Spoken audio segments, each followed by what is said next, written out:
ඔබේ දරුවත් ඉගෙන ගන්නේ LRRP ක්‍රමයේ දැනගෙනද? අපි අද බලමු LRRP කියන්නේ මොකක්ද කියලා. Learn, Remember, Recall, Practice.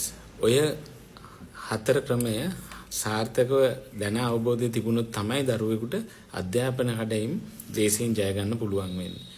Learn කියන්නේ ඉගෙන ගන්න එක. ඉගෙන ගන්නවා අපි ඇහුම්කන් දීලා සහ බලාගෙන ඉඳලා. මේ දෙකම එකට ගත්තොතින් අපේ අවධානය රඳවා ගැනීම.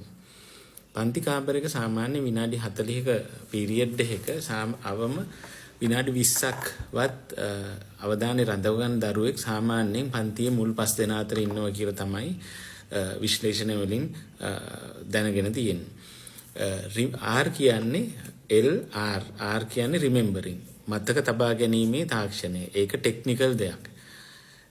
ඊළඟ R එක කියන්නේ recalling. මතක් කර ගැනීමේ ටෙක්නික්ස්. කොහොමද මතක් කරගන්නේ? විභාගයකදී නැවත මතක් කර ගැනීමේ කුසලතාවය.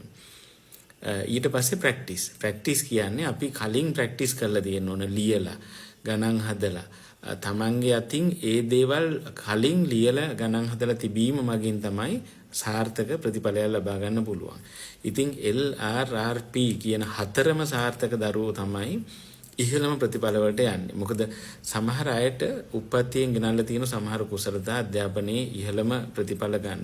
මම මේ හැමතිස්සෙම වීඩියෝ කරන්නේ ඔයාලට ඇවරේජ් පිරිසට. ඒ කියන්නේ මෙරිට්ස් ගන්න අයටත් වර්ස්ට් ඒ කියන්නේ අධ්‍යාපනයේ කොහොමදවත් පිළිහිట్లా නැති අය දෙගොල්ලම අයින් කළා.